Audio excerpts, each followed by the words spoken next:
Hello,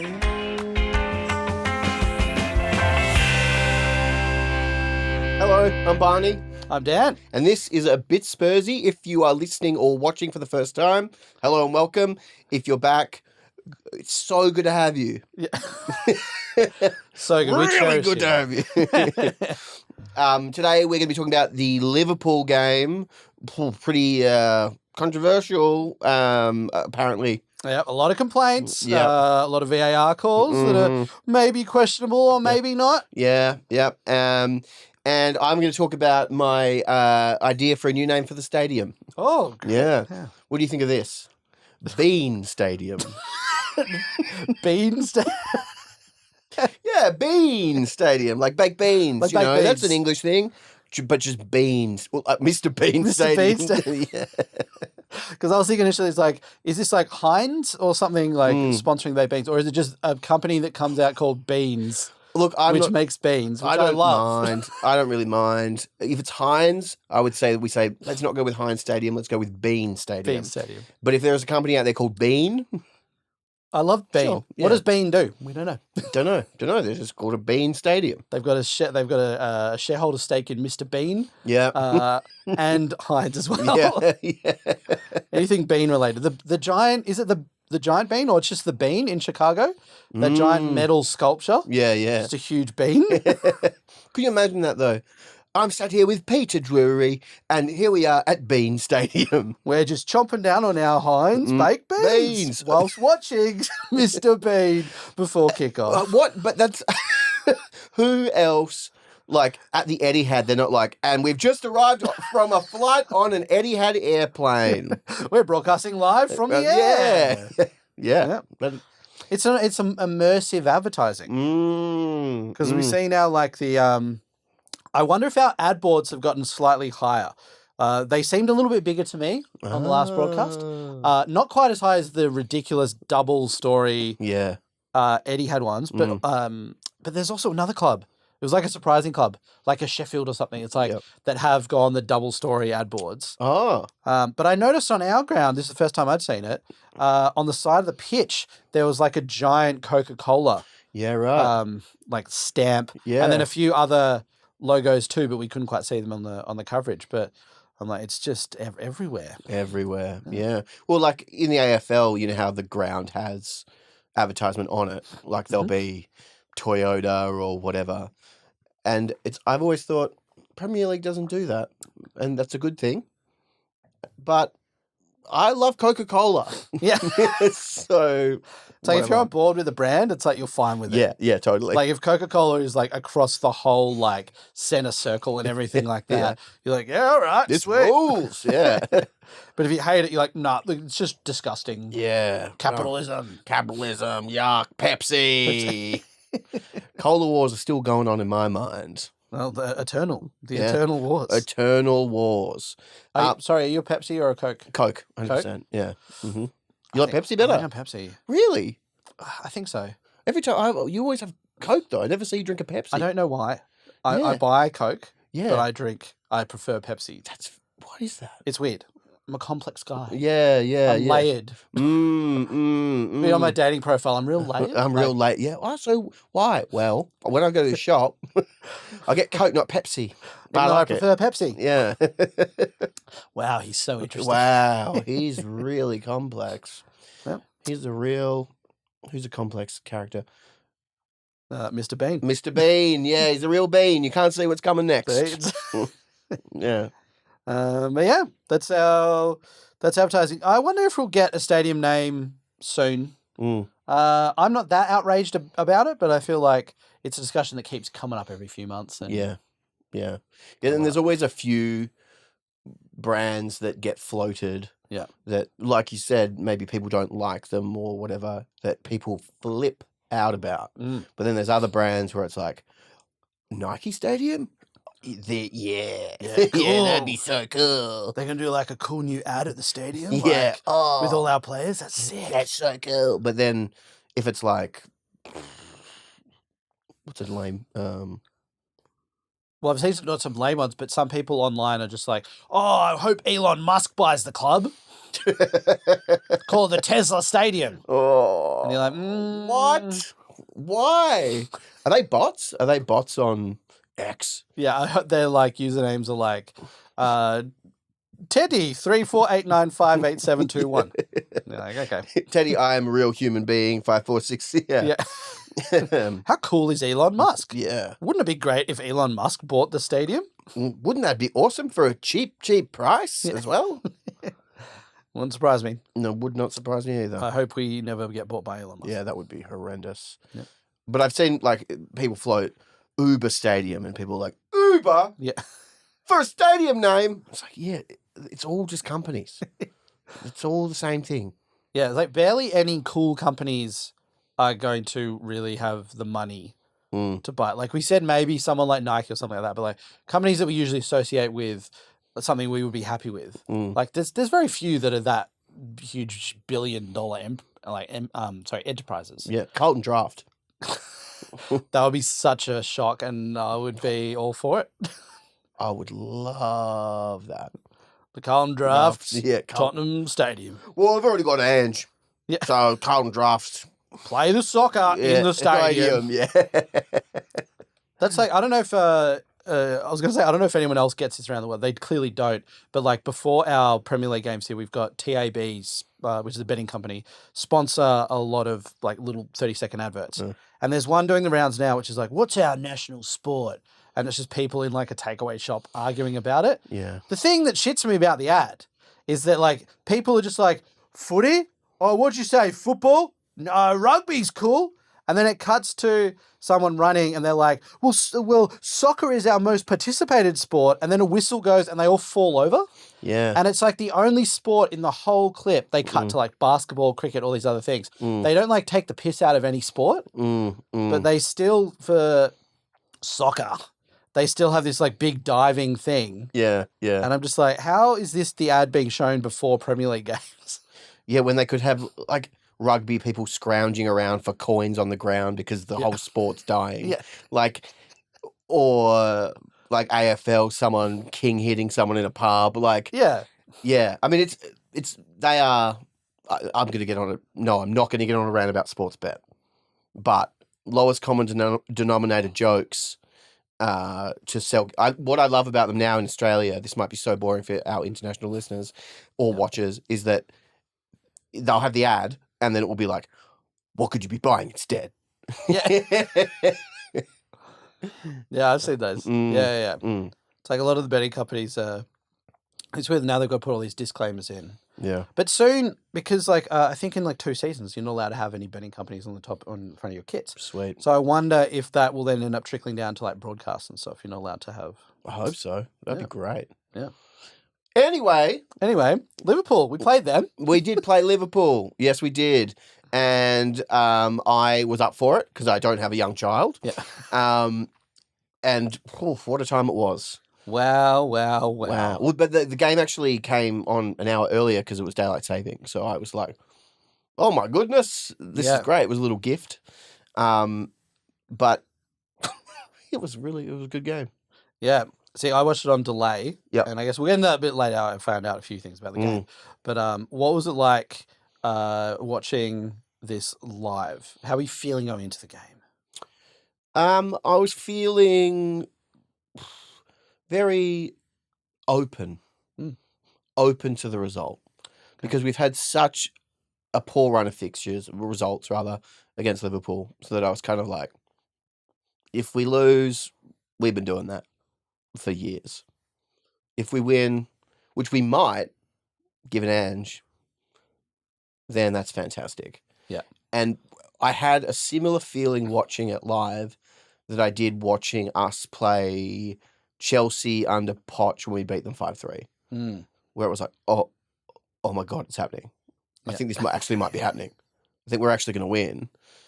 And that feeling increased every time, there was a red card or, whatever. I guess every red card or when we scored. It was great. Yeah. It's like interesting, like the commentators I feel at the start of the game were trying to build up Liverpool here because they were like, they're unbeaten in 17 games, 6 months since they've lost, the longest in all the top 5 leagues of Europe. And it's like, it was really built up. And then from that point onwards, when we had the decisions, which some more controversial than others, there was just, it felt like still a lot of defense for Liverpool in these scenarios. Like, I feel probably the most obvious thing we should probably talk about is the VAR. Yeah. Luis Diaz goal. Very onside goal. Yeah, it was. Yeah. Oh, well. Oh, well. Boo-hoo. What a shame. But absolute outrage and conspiracy theories everywhere. Yeah. Online. There's so many posts about like this was done on purpose. Like it's trying to bring Liverpool back. Like people now want Spurs to win because they're the new like media darlings with Ange and it's just like this is absolutely ridiculous. Like Liverpool have gotten a lot of very positive calls going their way. Oh yeah. I don't know. Can you remember one from maybe 2019? Oh, there's one that I can remember that just barely. That's sort of. I can't remember having that big an impact on anything. Yeah. But I saw Spooky posted, sort of like, get over it. We've all had calls against us, particularly Spurs and Liverpool. We always seem to get absolutely dogged. Yeah. And then put up the photo of Sane kicking the ball into Sissoko's armpit. Yeah. And someone commented underneath, but technically that was the correct call at the time. They only changed the rule after it. And I was like, I was in a bad mood. So then I replied, yeah, but why did they change the rule? And they replied, rules just change every now and then. And I was like, what? And then I clicked on their profile and it was a gooner. So, the whole thing was pointless. But it was unreal to me that that was like the rule was changed after this thing happened to make it clearer that shouldn't be a penalty when it happened. Yeah. That's why the rules change. Yeah.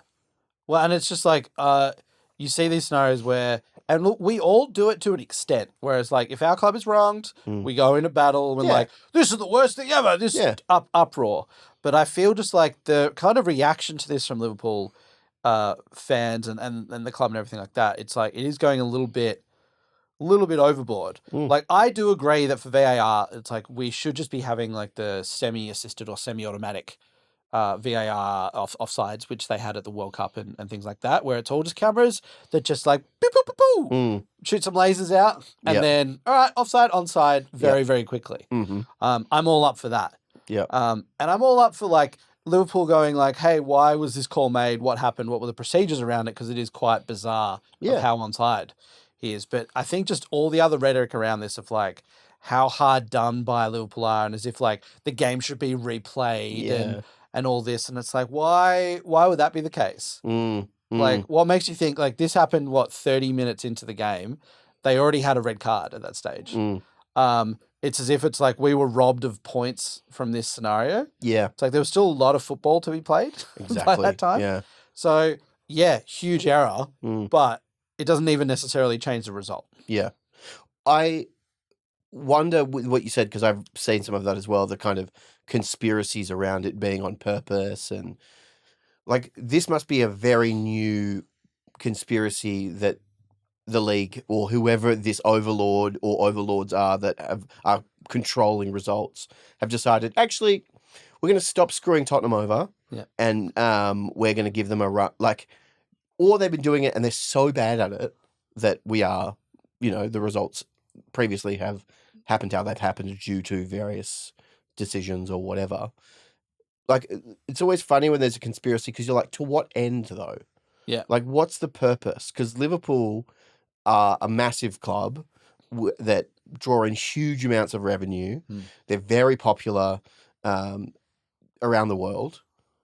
So why would the Refs Association or the Premier League be like, screw them? Screw them, we want Spurs to win this time. It doesn't make any sense. Yeah, there's no incentive for them. Like, they don't care. Yeah. And also it's like, not to just harp on to previous results, but in the Sheffield game when Maddison got chopped, we could go, that is a clear penalty. Yeah. But that was not overturned. It was but then people are like, but the ruling says you can't overturn. It's like, it doesn't matter. That is clearly a foul that was a penalty that should have been given. Yeah. But I was going to say, we're not here talking about it weeks later, but we are now just in response to this. We are. We're talking about it. We're talking about it. We're talking about it. If we lost that game, maybe we'd still yeah, be we'd still about probably be talking about it. But I think it's impossible, obviously to suggest that wasn't, like, everyone accepts, yes, it was a mistake. The way the mistake happened is insane. That VAR thought it was called onside, and so then just said check complete. So then they were like, okay, great. Yeah.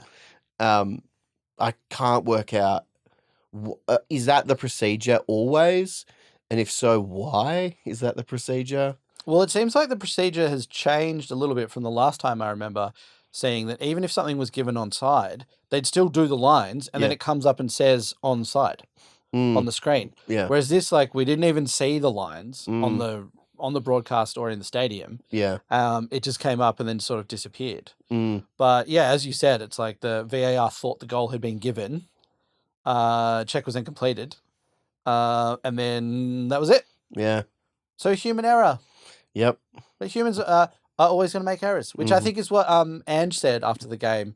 He's like, look, mate, I've never been, and I think he said he's been on record for this numerous times of saying that he doesn't love the whole VAR concept and everything like that because there are still going to be human errors in it and blah, blah, blah, blah, blah. Yeah. But it's like, yeah, just the calls of like, oh, you should replay the game, do the right thing. Oh, that's, oh yeah, come on. It's like, nah, come on now. Especially given the history, sure, Champions League final, right? But if you want to go down the path of, well, that was actually the rules at the time, fine. But then, like, Skip getting kicked in the head. Yep. There's been, there was a Harry Kane penalty call that was so blatantly a penalty that was just completely ignored. There's been so many instances where we have been screwed over by a refereeing decision. Yeah. And I remember at the time being very angry about it. But I don't remember Spurs coming out and making statements, saying like, the credibility of our sport has been compromised by this failure to illustrate what is the correct rules, and we will be investigating it. It's like, well, that was maybe behind closed doors, but they've never publicly kind of egged on that kind of rhetoric around. Oh, yeah. We're going to pursue all avenues available. Yeah. What are they? Yeah. And you see some Liverpool fans like, Liverpool just trying to do this for the benefit of everyone so this doesn't happen again. They just want to make sure the mistakes don't happen. Like, oh, okay, I'm sure that's it. Yeah, that's right. Because it's funny when, it has gone their way, like, say, with Skip getting kicked in the head, and then, who was it that scored? Went on and scored? It was Jota. Yeah, Jota. Jota kicked him in the head. Yeah. And he had 12 stitches after the game. And Jota scored the winner, I think, in extra injury time. Yep. They didn't. Well, there's my tummy. They didn't do anything then. Your stomach was getting on board. Yeah, my stomach was like, yeah, that's right. I remember that Jota incident. I've been digesting that for years. Yeah, that was it finally being digested. Yeah. I can now let go. He's mentioned it. I've shat myself. I've shat myself. But on the commentary, I was blown away by how biased it was. Here in Australia. Yeah. It was just like, I rewatched the game with my partner, and maybe halfway through, she said to me, the commentators haven't mentioned Tottenham. They're just talking about all these things about Liverpool. And I was like, I'm glad that it wasn't just me being one-eyed and being like, ridiculous, the commentators are so biased. It was so blatant.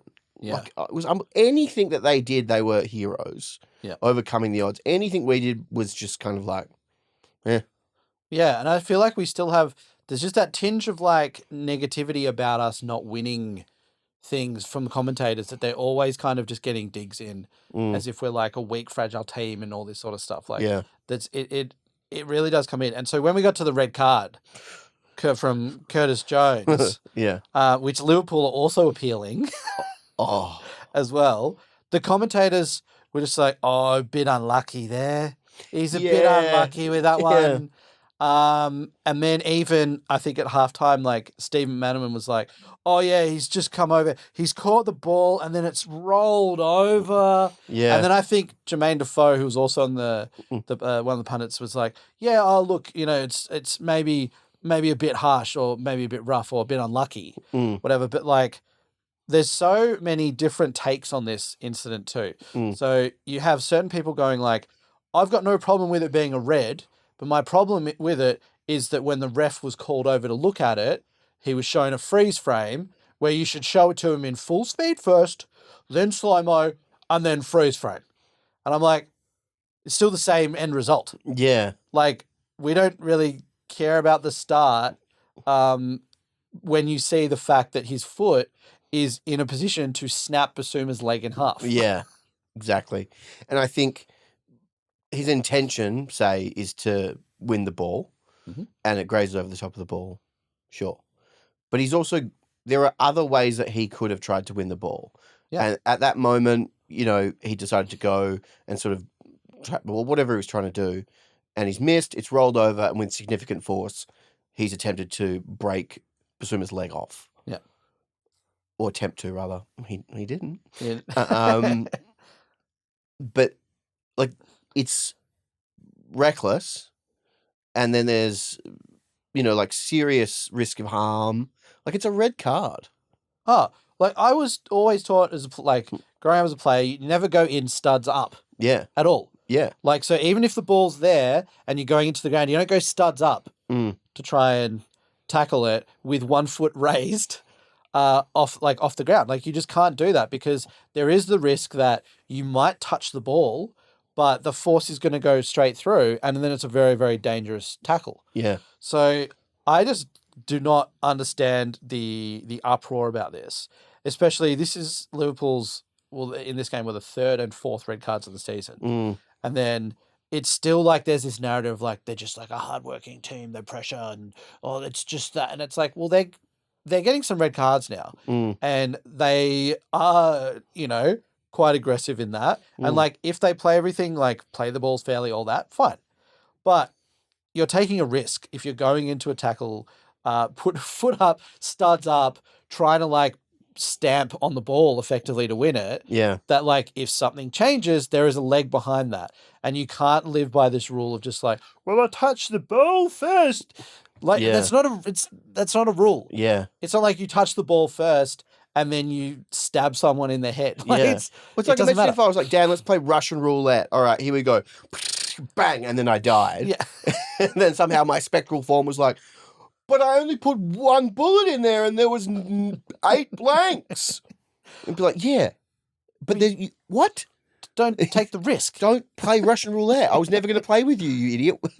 And like, how would that? I can't use that logic to then be like, I didn't make a mistake. Yes. It was out of my control. Oh, totally. Out of my control. And then when you put it with the Gakpo's injury with Udogie. Yeah. And Liverpool fans just, again, up in arms in that, but also like abusing Udogie online over it. And it's like, when you see that one, Udogie's gone to ground. He has gotten ball, and I know we're saying that's not the full argument, but then you see Gakpo, like, he's not in a dangerous position. Gakpo's foot comes back under him, collects him. I think Udogie got a yellow for that. He did. Fair. But how can you look at that and go, that should be a red, disgusting, Gakpo's now injured, da-da-da-da-da, and then you go, well, Curtis Jones, that should never have been a red. And it's like, are you serious? Like, it's so much of a worse challenge. The difference, I guess, is that Basuma wasn't injured. Like, if he was, and he broke his leg, then it makes it a red card. But the reason, like, you don't want that to happen. You shouldn't be qualified by the fact the player got injured. If it's a dangerous tackle, it's a dangerous tackle, and you would hope that it doesn't get qualified as dangerous if the player, goes off. Yeah. So it's like Gakpo's injury was very unlucky with what happened with that. And you could say the fact that Udogie's gone to ground, I'm not arguing a yellow there. But yeah, just again, there's bias against this red for Jones. It's. I reckon they're going to get laughed out when they make the appeal. I think it'll be like, what? It's appealing everything now. It's like, well, we've got you on the ropes for the offside. Now we're going to also, what about that red? Let's get that rescinded too. Yeah. As if it's like a peace offering. It's not going to happen. I do like that the commentators did announce that Liverpool's assistant, Peter Kravitz, got a yellow card for throwing a water bottle too aggressively. I think a lot of their fans have been like, what if we lose the title by 1 point to Manchester City? And I assume none of those fans will be watching, but if you are, I would just say you are not going to be within 1 point of Manchester City. Yeah. There's no way. Like, it's just not the year. Definitely. They're a good team. They're not that. Yeah, and to like catastrophize this whole thing, be like, well, what if we do and we lose to Manchester? It's like, come on now. Yeah. And also, again, it's like these incidents you can overcome in a game. Yeah. Like you can overcome a red card. It's very challenging, but you can also overcome having a disallowed goal, which should have stood, but to then not go and win the rest of the game. Like, again, to then pull out these things of like, well, what if we lose the title by a point? Yeah. I don't understand it. Like we talk about football tribalism a lot, and it's like, of course, we understand that. Yeah. But just the reaction to this has just been like, it's been like a football god has been murdered, and it's just the worst thing that's ever happened in the history of the sport. Yeah, yeah, the greatest betrayal of sportsmanship that's ever occurred, ever. And God, thank God they're standing up and taking the fight to all those evil people behind the scenes who want to see that destroyed. Yeah, we want to finally bring them back down to earth. Yeah, exactly. Yeah, they're going up against an evil league of gentlemen, okay? Voldemort, Dracula, Frankenstein's monster, Thanos. These guys, they hate sportsmanship, okay? Yeah. I love, like, who started that party of 4? I think Thanos. Thanos, I think he's the most personable of them, isn't he? Maybe Dracula. Probably Thanos, though, I'd say. Hey, we know we've all got our own crosses to bear, but what do we think about sportsmanship? Yeah. I hate it. Hate it. Okay. So this is what we're going to do, my evil plan. I know we all can use magic, but what if we just said a goal that was offside when it actually was onside? Oh, we couldn't do that. Yeah, it's too evil. Yeah. But they did. Well, they did. They did. What did you think about Richarlison playing on the left? Thought he was great. I thought he was really good. I mean, you know, he got 1 assist and then 1 disallowed goal assist, which were both great. I was very pleased to see him be kind of productive on that side. And, you know, he's a good presence in the sense that he's a big presence and he defended well. Yeah, I thought it was great. Yeah. Like, I know there's been calls for us to have, you know, one-on-one dribblers playing out wide and all that sort of stuff. But I really liked him on the left. I thought it was probably his strongest game of the season. Yeah. And like you said, the Maddison Pombo cut back to Son goal, and then for that to happen again, it almost felt like, have we discovered a glitch in the system here? Yeah. Can we just spam this all season? But I thought it looked so much better, so much more comfortable. And maybe again, it's like, even playing him there where he's not as much of a focal point and there's not as much pressure for him to be scoring all these goals, maybe that is just a better spot for him to be playing right now when Son has been so clinical in the middle. Yeah, yeah. Does it also maybe help him in the sense that if there's a cross and he ends up coming inside or whatever, that he's able to sort of pick up those balls and not be that focal point where it's like he's going to have 2 centre-backs on him. He's going to be able to sort of slip through the cracks. Yeah, definitely. Because if you've got Kulusevski, Porro on the right, if they whip across in, and he's slipping through the cracks at the back, you can still get his benefit of how good he is in the air. Yeah. But yeah, I'm like, please, let's have some more Pombo. Just a little wide Pombo. Little wide Pombo. The outside pigeon. The pigeons are way more comfortable on the outside. They are. That's true. Oh, great. Yep. Pigeons are way more comfortable outside. Trust me, have you ever had one in your house? Yeah.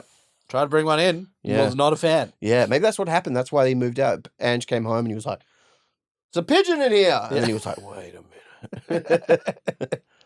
I got it. I hope that's what happened. I think that's probably what did. And now he probably has forced Richarlison to actually live outside. Yeah. So he lives in the woodlands around the training ground now. Like that video. Like the video. Yeah, he lives on top of the stadium going. He flies to the stadium. Everyone else catches the bus. He flies to the stadium. Yeah, nice. Flies back to training.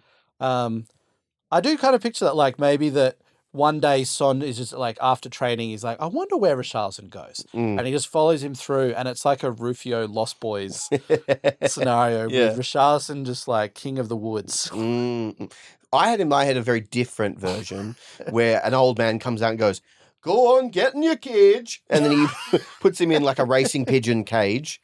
And then Richarlison's like, coo, coo, and then picks him up, puts him in me lorry, and then he drives him. But yours is better. So the guy has got a lorry to transport the pigeon. Yeah, because there's lots of other pigeons in there too. Okay, great. And Richarlison's also in there amongst them. Yeah, so it keeps him caged up so he's so frustrated. He's not even allowed free flights. No. I like that. No, I could see it. I could see it happening. Yeah. Let's put to a fan vote. Yeah. Which story would you like to see made? King of the Woodlands? King of the Woodlands? Or what's the name of this? It's called Racing Caged. I feel like just Racing Caged is a bit more of an exciting name now. Yeah. What would King of the Woodlands? Well, I mean, that's quite a nice sort of fantastic. You imagine there's wizards with a mind racing caged. No, it sounds like a Nick Cage movie. No, well, it could be right. It's like we've got just the different sort of angles there. Of like we've got like a fantasy sort of drama. Well, I don't know the way there's drama. It's just fantasy adventure. Yep. And then we've got just a real gritty story about a guy's caged a pigeon. Yeah. And he transports him around in his lorry. Yeah. And will he finally get free? And it's directed by none other than Mike Leigh, who's famous. Do you know Mike Leigh? I know Mike Leigh, but I couldn't name a film. Kitchen sink realism. So it's all just like, how's your day been? Oh, yeah. It's all right. Okay. Well, should we go? All right. Like, so almost like it's not mumblecore, but it's very sort of, the dialogue's very basic. Yeah, I like it. That's the story for the adults. Yeah. Where Mary's the King of the Woodlands. That's on Disney Plus for the kids. The animated version. Yeah. Great. Get on it, Spurs. Get on it. Greenlight both of these shows. Yeah. Focusing on Richarlison. Exactly. Okay. What did you think of the Udogie involvement in our great friend being sent off, Jota? Sorry, what was the involvement? Well, the first one. Beforehand. Yeah. I think probably the first one was a harsh yellow, maybe. Yeah, there was also another tackle that Jota committed as well that was like. Yeah. So he should have already been on a yellow. Yeah. And then when he got the second yellow was stupid. So I think the second yellow is indefensible. Yeah. And you can't say to a player like, well, if the first yellow has happened, that would just be one yellow. Because mentally at that time, Jota knew that he was on a yellow. Exactly. Yeah. So he's aware of it. Yeah, and he still did that. Like, why would you make that tackle there? Yeah. Like, unless someone's gone the old, like, Men in Black, like, wipe your memory, you're on no cards. Yeah. Let's get that fire going for the rest of the game. Like, you're so aware that you're on a yellow. Yeah. Which is, I think, was it Udogie last game got on an early yellow? Yes, he did, yeah. And then it was a bit like, how's he going to go? And then he coped with it really well. Yeah. And it's like, it's just what you have to do. If you get an early yellow, even if it is unlucky, you've just got to deal with it. And then you've got to just rein it in a little bit and play a little bit more cautiously. Yeah. Yeah. So I was very happy to see Jota get sent off for that, because it was also just so stupid. Like, you're so, I get you're all fired up, but like, I think it was 83 seconds between the first and the second yellow. Yeah, ruled. It's like, yeah, it was great. It's really one of those like, screw you, Liverpool. Yeah. Get up out of your chair. Yeah. Like, moments. It was really, really good. And then for that, like the calamity of that game for them, with everything going on, to then lose by an own goal was magic. Yeah. Yeah. It was so good. So good. And it's like, we just do it. The Late Show at Tottenham Hotspur. Yeah. I am under the impression, and maybe this isn't right, that say the ball had It would have ended up with Valise tapping it in.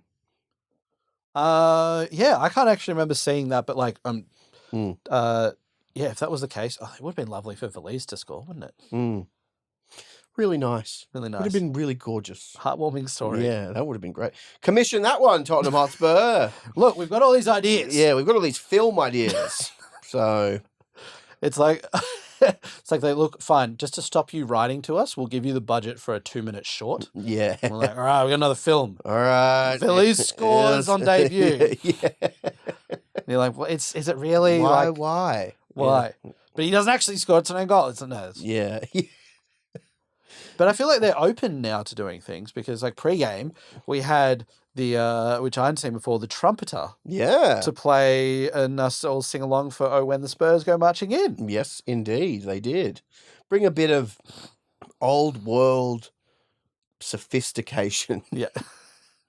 I mean, I remember seeing it and thinking, like, it's almost jarring given that it's like brand new stadium, like everyone's retinas are scanned on the way in, than to have this jarring in a good way. Yeah. Yeah, love very it. Quaint. Very quaint. Yeah. Yeah, when the guy first started getting ready to play and we cut to him, my initial instinct was like, oh, is this some sort of like tribute game, remembrance type thing? But then you look at him and he's like got a very like alternative little cap on. Ooh. And is just in Spurs kit, and you're like, well, when people, it's an official thing, it's all military regalia for that. Yeah. But yeah, it was just like when they started. That's very good trumpet. Thank you. Yeah. I've been practicing mouth trumpet for many years. Yeah. Excellent work. I want to get a gig at the stadium. Yeah, that would be awesome. Oh, there's Dan. There you are with a microphone. Can we not get a real trumpeter in? It's Yeah. like, well, listen. Listen to this. It's like having a real trumpet.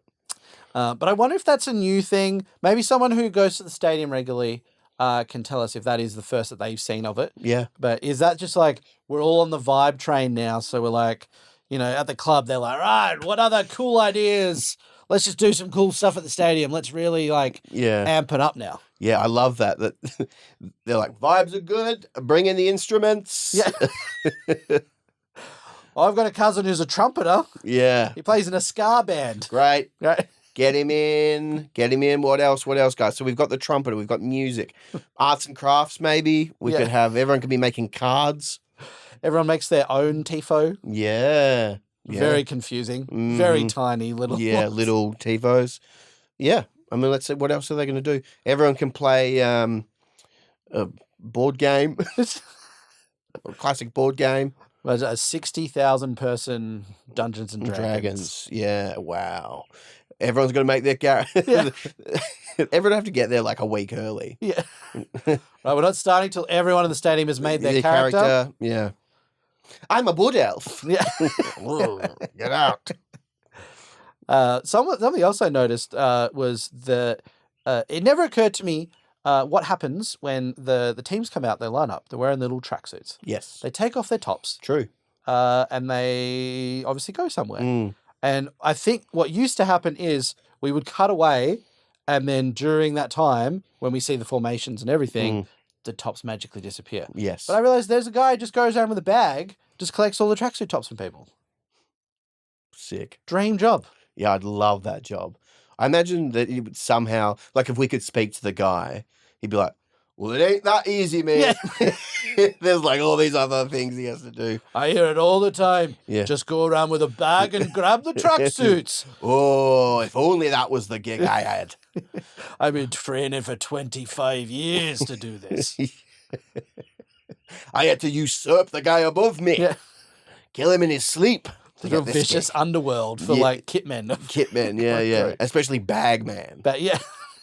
Yeah. But like I used to work at the footy as a part of the big screen team. I was terrible at it. But I didn't really have to do very much. What do you mean as part of the big screen team? Big screen team. 2 different teams I worked for. Yeah. One was working with the cameraman, like going out and filming things. You were a cameraman? No. I was with the cameraman. I was like, so I had to make sure that, like you didn't walk backwards into something. And in the olden days, which I had a bit of, like you were dragging the cables. Yeah. And then eventually it turned into being, like radio waves or whatever. But I was terrible at it. And you'd only work, you get to sit there for the whole game and watch it and only work little bits. But those little bits were so stressful. Because anytime you're on the field, it was like, you guys have got to get straight off the field, otherwise there'll be there was all this stuff. So I imagine there's probably for this guy, even though he's got the dream job, they're like, if you're on the field for 1 second more, we'll shoot you. So it's like a timer comes out and he just sprints. He sprints out and he's like, jackets, and he's trying to get all the jackets like some kind of jacket golem. Yeah. Fit them all in his bag. Richarlison's struggling with his zipper today and he's just like, I can't quite get it off. It's Can I play with it on? Yeah. No, Richarlison, you can't play with it on. Yeah. I mean, while you can just see a red laser dot appear on his head while he's sweating. Yeah. In the can, another idea for a film. Great. SpursPlay need content, right? Yeah, they do need content. I mean, last year was the last year I paid for it. This year, didn't get it because I was like, what's the point? I paid for it for one of the preseason games and just sitting there. And I always think now, like when I go back in, I'm like, oh, there's going to be some more content. But sure, they're making like documentaries and they take a while to make whatever. But you would just expect that they would be more of like a production company churning out more regular things. Exactly. Some in-house drama, fantasy, action. Yeah. Come on. Let's get it all going. Yeah, exactly. Come on, Daniel. Can we? That would actually be a pretty amazing gig to go over work for SpursPlay, but being like we get put. I don't know why we get this role, but we're put in charge of like creative content, like the fiction section of SpursPlay. I reckon it would be the most nerve-wracking. So we'd work so hard on our project. Yeah. Our Bagman, say. And the like backlash that you would get from not only our own fans, but wider fans in general. I think it would destroy us. It would be incredible. Yeah. It would. Like, if you think already this podcast is called A Bit Spursy, and regularly we get a comment saying, was going to watch/listen, then saw the title and thought, nah. No. Well, it's like, all right, well, let's up the ante then. Yeah. Let's go with what wait till you see Bagman. Yeah, exactly. No, I wouldn't watch that because I'm allergic to bags. Okay, right. Oh, that's actually a good twist that we can bring in for Bagman. He's allergic to bags. So the whole thing's agony for him. But he loves the club. Loves it so much. Yeah, it's his dream. Just loves collecting those tracksuits. The first scene is him as a child in a doctor's office and the doctor going, well, I'm sorry, son, but you're allergic to bags. But bags is all I've got, sir. Well, you could continue on this way, but it will eventually kill you. Yeah. Peter, don't go in your room anymore, and it's just full of bags. Just everywhere. Great. God. We've even got a pitch. We've got the opening scene. It's done. We need to, right now, put a disclaimer on this whole episode. Yes. It's all copyrighted. This is all copyrighted content. Yeah. If we see this go up anywhere, if in the next week SpursPlay make this without even telling us, we're going to be very annoyed. Yeah. If I go to the movies and what I see in the previews is Bagman, I'm going to be livid. Furious. Yeah, absolutely. But like, why is this playing before the next Fast and the Furious? Yeah. It's great. We love Fast and the Furious. Look, now, one thing we probably should talk about is I want to say Socios? Socios? Whatever it is. The fan tokens. Yeah. I know about this. What is a fan token? So, my understanding, and whenever crypto comes up and I try and watch a video on it or someone explains it to me, I get a bit of it and then there'll be some little thing and it just loses me completely. Yeah. So my understanding of this is that you can buy fan tokens which give you some sort of right to vote on something with the club. Right. And also, I think season ticket holders or something maybe get given a fan token, like one, and you can buy more. I don't really know, but I feel like it's a way for you to, you get a token, you get to then interact with the club. It's crypto based. Right. I feel like with Socios, there's also an element of it where it's like you can buy players, or maybe that's so rare, or maybe it's a different thing. But anyway, I don't really fully understand it, but I think it is basically a method for people to own a voting right to the club on extremely non-important issues. Right, okay. Have they sort of floated what those issues might be? Like, I don't think so. uh-huh. Because all this stuff, like the tagline is passion knows no boundaries. Well, it does. Financial boundaries. Because you're going to buy it to... What? Yeah. That's bananas. It's very confusing. A lot of fans have been quite outraged about this. It's like it's a money grab of trying to get fans to like buy into this kind of scam. Yeah. Because I think a lot of other clubs have been involved with Socios in the past. Right. And it's kind of collapsed. Like the scams have just collapsed because it's like... Absolutely. They're just rubbish. Like you buy a thing, the value goes down. And I assume you buy them with like Ethereum or something like that. Yeah. Yeah. Crypto base. Yeah. It's very bizarre. It's a very bizarre thing to happen now when it seems like the boom for this was a couple of seasons ago. Yeah, it's very strange that now we're doing this. Yeah. Like it seems so past the mark. Yeah.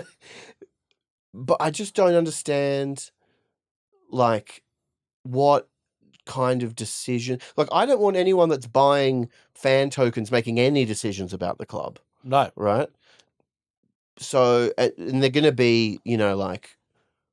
I can't even imagine what they would be. Is it like choose the colour of the training top? Who's the next bagman? Who's the next... Oh, okay, that's different. That's huge. Give me some tokens. Yeah, get me some of them tokens. But it'll be like, as you said, at previous clubs, if people do buy them, the value of them, you know, will go up, and then it will have a huge recession. Recession? Sure. Yeah. A dip, a crash. Crash. Yeah, nice. Like that's what's going to happen, and it just, especially after that fan forum that was very positively received, right? Yeah. For the club to then come out and do this, it's like, oh, what the hell are you doing? Yeah. It kind of feels like we just explore any commercial opportunity that comes up, and we're like, okay. Yeah, without any thought to how it might reflect, you know, to the supporters. And the idea of like making a barrier of, you know, like a financial barrier to voicing your opinion on something where it's a club that you've probably spent either, you know, directly in terms of like season tickets or merchandise, or, you know, probably spent quite a bit of money on, or indirectly, whether you're paying for a subscription service to watch it or all that kind of stuff, to then have to pay more money to be involved is... Yeah, it's gross. Yeah, it just really seems like that. Like, how can we get more money from fans for something? There's already the stuff going on with season ticket prices, or just general ticket prices. So it's quite tone deaf to that. And like you said, with the fan forum, that there were some positive vibes from that, to then turn around and be like, all right, well, how can we get an extra £5 out of everyone? Yeah. I wonder if it'll last. Yeah. I don't think so, because historically it's always kind of crashed, and I think clubs have then like lost their relationship from it. Yeah, but like, how can we have not? Do we have this idea that's like, but with us it'll be different? It's like, yeah, it'll be worse somehow. We'll bring it back. Yeah. Hey everyone, we're bringing back Socios. Yeah. So, dear. Maybe we don't need to. Yeah, exactly. Why do we need to? Yeah. Where does the money go? How much do they... yeah, strange. Yeah, it's all very strange. I really hope that no one takes them up on this or like buys any of these. I feel like there will be some people who do. Yeah. I feel as well like the probably worry is that people who don't understand crypto do purchase something in that space. Like, I don't purchase anything in crypto and NFTs because like I don't fully get it. I don't fully see all the value of all the aspects of it. I can say it can be great for certain things, but very hesitant to do that. But if you've got someone who doesn't have a lot of cash and they end up in buying things like this, then I feel quite sorry for them. The thing I imagine will be kids. Like, being like, can we please get a fan token? Yeah. And then maybe parents who are pressured into it because of circumstances or whatever, then end up doing it. And yeah. Jimmy, here's your Christmas present. Yeah. Where is it? Well, look around. It's actually everywhere. It's everywhere. Yeah. You don't have a phone, so you can't actually even look at it digitally yet. But we got you a fan token. Yeah, we got you a fan token, my friend. Yep. Your own fan token. You can vote on whether the club builds a new amphitheater. Imagine that, like people like, yeah, I'm going to have a voice with voting for the club. And then the first thing comes out, all right, all you fan token holders, first poll. Should we build a new amphitheater? You'd be like, what? What, do we have one already? Oh, yeah. Yeah. Okay. Should we upgrade that? Yeah. So is this what I'm voting on? Yeah. Sell. Yeah. Yeah, I'd be very interested to see what the polls are that you can vote on. Yeah. Yeah. If Socios contacted us and said, do you want to do some bit Spursy fan tokens? Absolutely. Absolutely. Yes. Yeah. Oh, for sure. And I love them. Yeah. These tokens. God, if I could have more, I would, but I can't. They're so good. They're so good. I just walk around all day and go through my life, and I think, wow, I've got fan tokens. See, I feel like we're very, everyone's so impressionable that we could very easily be pitched on something like this and say like, oh, wow, look at the benefits. That's really great. Not to give a pass to the club for this scenario.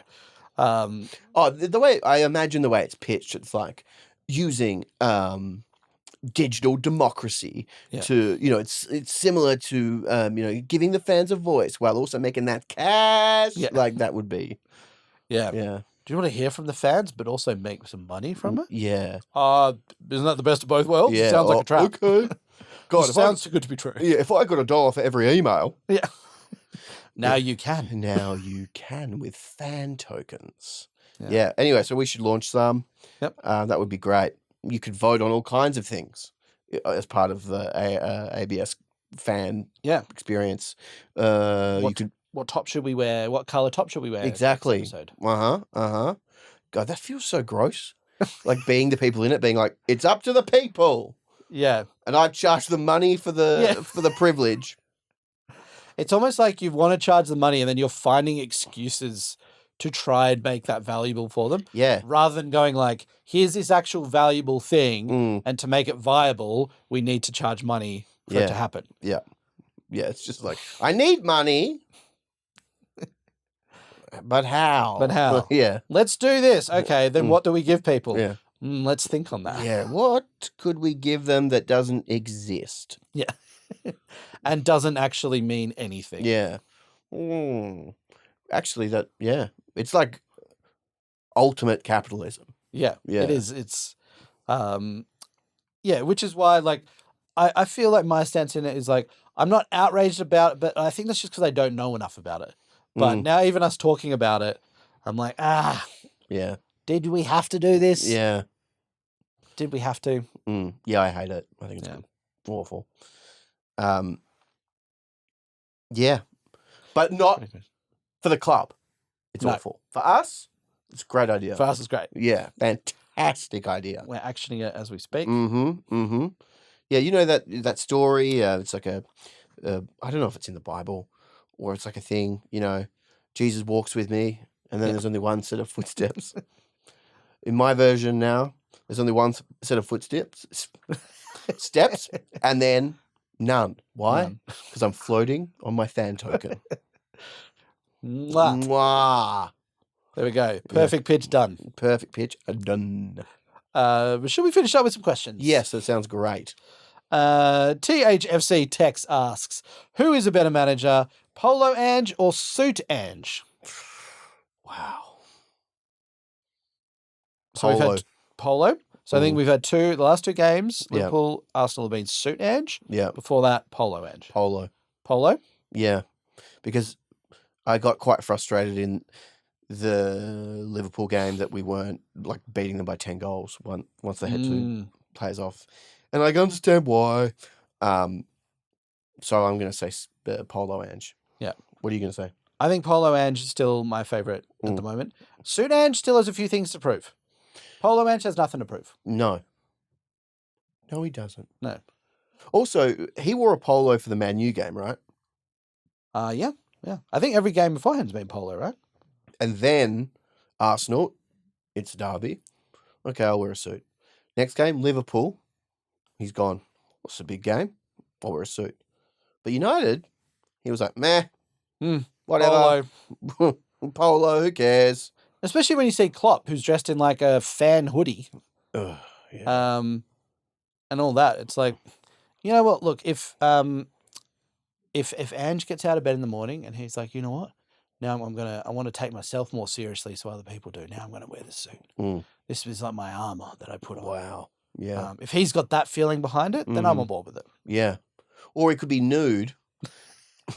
And then if someone's like, why are you nude? And he'd be like, I'm not nude. My fan token's covering it. And you just say but it's like there's nothing there. Yeah. He's like, well, oh well. Fan token. Yeah. That's your issue. You can't see it. Maybe that's the whole thing with fan tokens they're going to do. They're like, the more fan tokens you buy, the more we get to cover up Ange. Yeah. And Ange would get very cold without any fan tokens on him. Yeah. So then they're little stickers. Yeah. Maybe.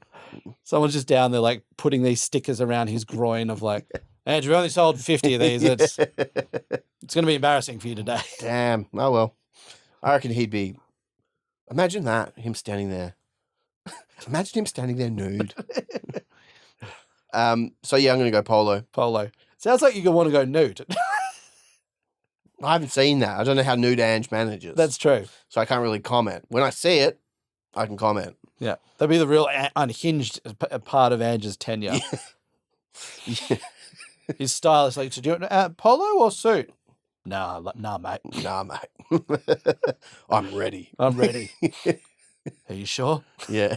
Yeah. Yeah, mate. That'd be, great. That'd be great. Hopefully that happens. Great. Cool. What Ange merch, this is from Viva COYS, what Ange merch should the club be stocking to fund the next transfer window or Skywalk theatrical production? Thank you for including Skywalk for theatrical production. Thank you, Viva COYS. Thank you. I think an inspirational quote of the day calendar full of Ange quotes would be amazing. Now enjoy your lunch. That would be awesome. Every day. Yeah.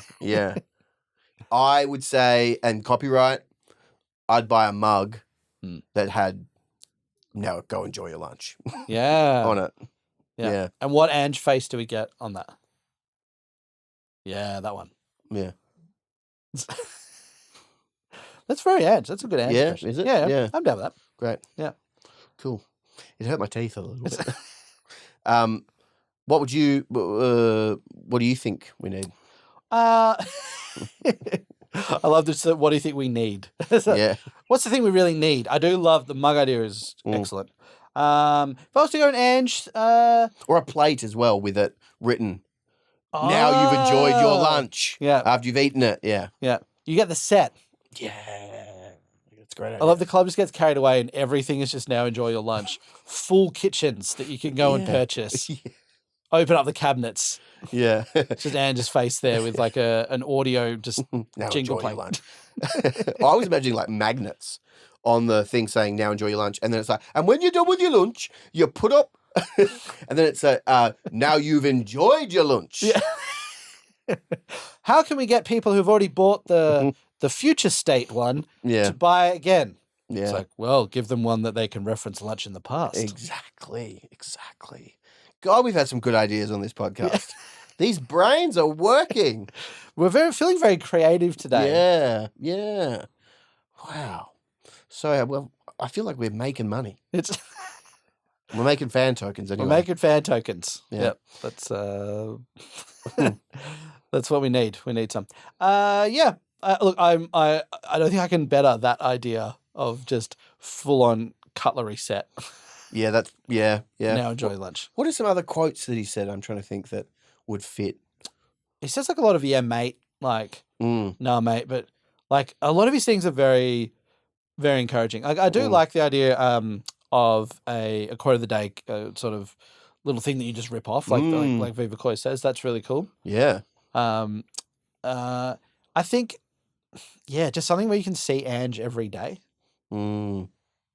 Like, do you know what I mean? So like, you get up out of bed and it's like Ange, maybe like a full like a vinyl like decal you can just put on the wall. Yeah. Where he's just like looking at you. So you wake up in the morning, it would be so easy to get out of bed. Yeah, it would be. If you see that father figure just looming over you. Like this. Yeah. You're like, better get up. Better get up. Better get up. Yeah. What did he say? You know how that supporter came to, not supporter, journalist in quotation marks, came to the press conference in the Harry Kane Bayern Munich. Oh, yeah. What did he say to him? He was like, "You happy now, mate?" Or Yeah. something like, "You come all the way here. You happy now, mate?" That's a good quote to have. You happy now, mate? Yeah, I put it on the side of a bullet.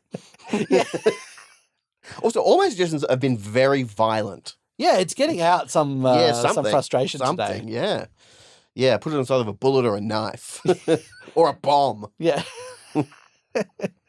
So it's like the Tottenham shop has been updated with kitchenwares and violent weapons. Violent weapons. It might be good, at a psychology clinic to walk out of the room and then on the wall it says, "Feel better now, mate?" Yeah. With Ange. Yeah. You wouldn't even have to run the sessions with people. You just get them to come in. See that. Turn around. Out you go. Yeah, Done. you're done. Yeah. This is like the fan token of the therapy session. Yeah. Or there's, what's that other quote that he says about knowing? You'd have to have, I used to have posters of the Fonz on my wall. Have you seen that? Does he have a quote about that? Yeah. I have not seen that. Because people say, "Oh, you used to be a Liverpool fan." And he's like, "Yeah. When I was a kid, the only games that were televised, and I used to have a poster of like the Fonz on my wall." Yeah. I don't still have a poster of the Fonz on my wall, which is a lie. He does. I'm sure he does. So you'd have to have something like that, I guess. We did speak about player boxes in like a previous episodes, or even like at the training ground with the lockers. They open it up and it's just got pictures of the Fonz. Yeah, all through there. Yeah. Does the Fonz? He's got a famous line. Hey. Yeah, I think that's it. Hey, is that his line? Yeah, I think you're right. Hey, it's me, the Fonz. It's me, Fonzie. Yeah, nice. I don't know what that kind of fits on. Or like, I used to have posters of the Fonz. Yeah, it can't be a poster. No, it can't be a poster. Too obvious. Yeah. That's too easy. It can't be a poster that says I used to have posters. I mean, that's very like cool. Yeah, it's a poster that just has I used to have posters. It's ooh, wow, that's cutting edge. That's cutting edge. It's like when bands are now like releasing things on like, oh, we're releasing a cassette tape for this next album. Yeah. How cool. Yeah, or like this album cover. Just imagine it's someone eating a watermelon, and that's what it's written on there, and you're like, whoa, edgy. Well, so edgy. Yeah. So something like that. I used to have posters of the Fonz on my wall, or something that's like a photo album, like memories. Yep. And it says that on the front. Yep. And then you're like, let's look at old me. I love that. I feel that like edges too. Like you open it, like maybe some of those you get like those like default photos, like just chucked in there, and it's all just pictures of the Fonz. Yeah, that would be sweet. Actually, I'd buy that. I reckon if they released that with all pictures of the Fonz the whole way through it. Yeah, because imagine having that just on like on your coffee table, and someone's like, "Pictures of the Fonz. What is this?" And they open it, and it's just the Fonz. I cut out pictures of him. Oh, that'd be good. I feel like the people they'd put it down quietly and get up and leave. Yeah. So like, all right, I don't think I can trust this person. Very strange. Yeah. Yeah, I think that's good. I saw that there was some. This was inspirational quote of the day calendar, and then, is it clearing? Or CL wearing? CL wearing. Apologies. Half unzipped top with his chest. Oh, my iPad just died. Oh, well. Half unzipped top with his chest hair exposed, gold chain, and then flip through it, and his expression. So this is from Viva COYS. Doesn't so much as flicker while his outfit and the weather changes, or even better, it's just the exact same photo each month. Yeah, on an Ange calendar. Yeah, I liked it a lot. I like that. It always surprised me when you still say you'll go to like a random shopping center here and they've got around Christmas time the little calendar stores. Yeah. And they do always have a Spurs calendar. Yeah, yeah. What's the deal with that? Yeah. Well, it's just a bizarre thing, I think, now, like, because I can't remember the last time I bought an actual calendar to put up on a wall. And I understand this is mainly targeted at kids. But it still just feels like it's a real thing. Kids put up calendars, though? I don't think so. Yeah. Maybe they do. I don't know. When I used to work at a bookshop, calendar season was the worst because you'd have all these people come in going, do you have the calendar of the north-winged hummingbird? I got it last year. And you'd be like, oh, no, I don't think so. And they'd be like, what, I got it last year? And like people would go nuts for them. And in my head, it was very hard to have any kind of sympathy or empathy for them because it's like, well, just use fucking Google Calendar. Yeah. It's free. Why are you buying a $30 calendar? Yeah. You can just look up the images online. Yeah. I like to have them there in the morning when I wake up. Next to my bed. Next to my bed, the hummingbird, you see? Is calendar season, so it was called calendar season? No. Oh, okay. It was just like towards the end of the year, all the calendars would come in for the next year. Gotcha. And it was an absolute hellscape. I was just getting excited that everyone's like, all right, team, now we're going to open the doors. Calendar season starts today. It was a little bit like that. Right. Like, okay, calendar guys, get ready for the people coming in for their calendars. Yeah. It's so specific to request like a real specific calendar like that. Oh, yeah. I feel like calendars, you just, whatever's there, you just get. Yeah, yeah. Like it's not like a request system. Yeah, no. I assume it's something like, the year's ending, but it doesn't have to. Yes. If I have a calendar that's the same. It can keep going. Mm-hmm. Brings me some warmth and peace. Yeah, it makes me feel like nothing's changing. Yeah. Maybe. Yeah. And which would be great about the Ange calendar, because if his face is the same in every photo, he's the same. Yeah. It would be comforting, maybe. And it's a reminder to just like stay calm. Stay calm. Nothing has to change. Beautiful stuff. Right. Beautiful. Was there anything else we had to cover that? I think that's a lovely note to to end on. Well, thank you very much for watching or listening. As always, I've played the part of Barney. I played the role of Dan. And together we say, come on, you Spurs.